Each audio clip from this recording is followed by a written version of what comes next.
Hi, നമ്മൾ ഇന്ന് കാണാൻ പോകുന്നത് പ്രൈമയുടെ ഏറ്റവും പുതിയൊരു പ്രൊഡക്റ്റ് 120 വാട്ട്സിൻ്റെ സ്റ്റേഡിയം ലൈറ്റുകളാണ്.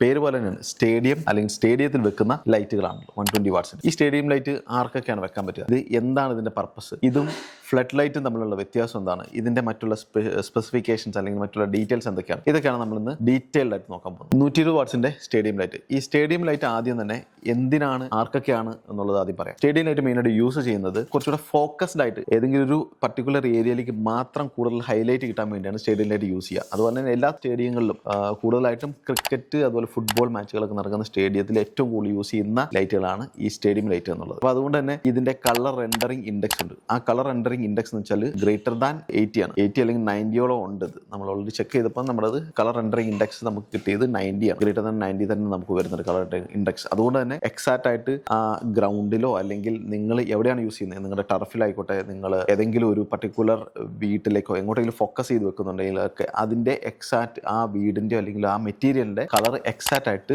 നമുക്ക് കാണാൻ പറ്റുന്നതാണ്. അതാണ് ഈ കളർ റെൻഡറിങ് ഇൻഡെക്സിന്റെ പ്രത്യേകത. അപ്പം ഇതിന്റെ കളർ റെൻഡറിങ് ഇൻഡെക്സ് നല്ല ഹൈ ആണ് അല്ലെങ്കിൽ വളരെ കൂടുതലാണ്. അതുകൊണ്ട് തന്നെ അതിൻ്റെതായ ഒരു മെച്ചം നമുക്ക് കാഴ്ചയിൽ കിട്ടുന്നതാണ്. പിന്നെ ഇപ്പോൾ ചിലർ ചോദിക്കുന്നുണ്ടാവും, ഈ സ്റ്റേഡിയം ലൈറ്റും ഫ്ലഡ് ലൈറ്റും നമ്മൾ എന്താ വ്യത്യാസം എന്നുള്ളത്. അവിടെയാണ് ഞാൻ ഈ പറഞ്ഞ കളർ റെൻഡറിങ് ഇൻഡെക്സിന്റെ പ്രത്യേകത മനസ്സിലായി.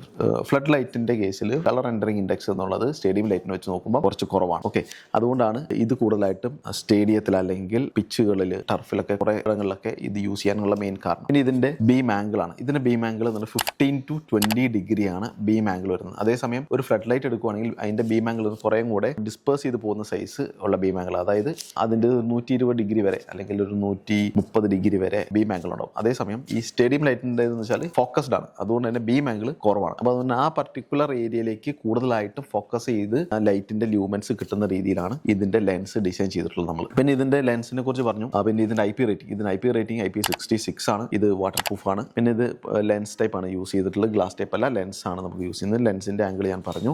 ഈ കാണുന്നതാണ് ഇതിന്റെ ഡ്രൈവിന്റെ യൂണിറ്റ്. ഈ ഡ്രൈവ് ഇതിനകത്താണ് നമ്മുടെ ഡ്രൈവും കാര്യങ്ങളെല്ലാം വെക്കുന്നത്. ഈ ഡ്രൈവ് ഇരിക്കുന്നത് ഈ കേസിന്റെ ഉള്ളിലാണ്. അതുകൊണ്ട് തന്നെ ഡ്രൈവും LED PCBയും തമ്മിൽ ആകെ വയേർഡ് കണക്ഷൻ മാത്രമേ ഉള്ളൂ. അതുകൊണ്ട് തന്നെ ഡ്രൈവ് ഹീറ്റ് ആയാലും അല്ലെങ്കിൽ LED PCB ഹീറ്റ് ആയാലും രണ്ടിനെ അങ്ങോട്ടും ബാധിക്കുന്നതല്ല. പിന്നെ അത് മാത്രമല്ല, ഇപ്പം എന്തെങ്കിലും ഹീറ്റിംഗ് എഫക്ട് വഴിയായിട്ട് എന്തെങ്കിലും ഡാമേജ് വന്നാലും നിങ്ങൾ പേടിക്കേണ്ട ആവശ്യമില്ല. ഇതിന്റെ സർവീസ് ഉണ്ട്, സർവീസ് വാറണ്ടി ഉണ്ട്. 2 വർഷത്തെ സർവീസ് വാറണ്ടി, ഫ്രീ സർവീസ് വാറണ്ടിയാണ് നമ്മൾ പ്രൊവൈഡ് ചെയ്യുന്നത്. അത് മാത്രമല്ല, ഈ 2 വർഷം കഴിഞ്ഞാലും ഇതിന്റെ ആഫ്റ്റർ സെയിൽസ് അല്ലെങ്കിൽ ആഫ്റ്റർ 2 ഇയർ ആണെങ്കിലും ഇതിന്റെ വാറണ്ടിയോ സർവീസിനെ ബേസ് ചെയ്ത് നിങ്ങൾ ടെൻഷൻ അടിക്കേണ്ട. നമ്മുടെ കയ്യിൽ എല്ലാ സ്പെയർ മെറ്റീരിയൽസും ഉണ്ട്. SS-ന്റെ സ്ക്രൂ മുതൽ ഡ്രൈവോ അല്ലെങ്കിൽ LED PCBയോ ഈവൻ റിഫ്ലക്ടർ വരെ അല്ലെങ്കിൽ ഈ ക്ലാമ്പ് വരെ നമ്മുടെ കയ്യിൽ റെഡി അവൈലബിൾ ആയിരിക്കും. അപ്പോൾ അതുകൊണ്ട് തന്നെ സർവീസിനെ സംബന്ധിച്ച് നിങ്ങൾ ഒരു വിധത്തിനും പേടിക്കേണ്ട ആവശ്യം വരുന്നില്ല. ലൈറ്റിന്റെ കുറച്ച് ഡീറ്റെയിൽസ് ആണ് പറയുന്നത്. ഇതിന്റെ CRI കളർ റെൻഡറിങ് ഇൻഡെക്സ് ഞാൻ പറഞ്ഞു, ഏകദേശം 90ക്ക് മേലെ ഉണ്ടെന്ന് പറഞ്ഞു. അടുത്തത് ഇതിന്റെ കളർ, ഏതൊക്കെ കളറാണ് യൂസ് ചെയ്യുന്നത്. നോർമലി എല്ലാ സ്റ്റേഡിയത്തിലും വൈറ്റ് കളറാണ് യൂസ് ചെയ്യുന്നത്. അതുകൊണ്ട് തന്നെ നമ്മുടെ കയ്യിൽ സ്റ്റോക്ക് ഉള്ളത് വൈറ്റ് കളർ LED PCBs ആണ് നമ്മൾ യൂസ് ചെയ്യുന്നത്. ഇതിന്റെ ലൂമൻസ് പെർ വാട്ട് എന്ന് പറയുന്നത് 140 ആണ്. 140 ലൂമൻസ് പെർ വാട്ട് ആണ് നമ്മുടെ ഈ പറഞ്ഞ സ്റ്റേഡിയം ലൈറ്റിലുള്ളത്. ഇനി മറ്റെന്തെങ്കിലും ഡീറ്റെയിൽസ് ഞാൻ പറയാൻ വിട്ടുപോയിട്ടുണ്ടെങ്കിൽ നിങ്ങൾക്ക് നമ്മുടെ കമ്പനിയുടെ നമ്പറിൽ കോൺടാക്ട് ചെയ്യുന്നതാണ്. കൂടുതൽ ഡീറ്റെയിൽസ് നിങ്ങൾക്ക് അറിയാൻ പറ്റുന്നതാണ്. നമ്മൾ ബൾക്കിലും എടുക്കും, സിംഗിൾ പ്രൊഡക്റ്റ് ആയിട്ട് നമുക്ക് സെയിലുണ്ട്. ഈ ലൈറ്റ് മറ്റൊരു പ്രത്യേകത എന്ന് വെച്ചാൽ സ്റ്റേഡിയം ലൈറ്റ് ആണ്. അതുകൊണ്ട് തന്നെ ഫോട്ടോഷൂട്ട്, വീഡിയോ ഷൂട്ടുകൾ, അതേപോലെ ലൈവ് ആയിട്ടുള്ള വീഡിയോ ഷൂട്ടും കാര്യങ്ങളൊക്കെ നടന്നുകൊണ്ടിരിക്കും. ആയതിനാൽ ഫ്ലിക്കറിങ് ഒഴിവാക്കിയിട്ട് അല്ലെങ്കിൽ ഫ്ലിക്കറിങ് ഇല്ലാത്ത ടൈപ്പ് ലൈറ്റാണ് നമ്മുടെ ഈ സ്റ്റേഡിയം ലൈറ്റ് എന്നുള്ളത്. പ്രൈമയുടെ നമ്പർ നിങ്ങൾക്ക് താഴെ ഉണ്ടാവും. ആ നമ്പറിൽ നിങ്ങൾക്ക് കോൺടാക്ട് ചെയ്യാം.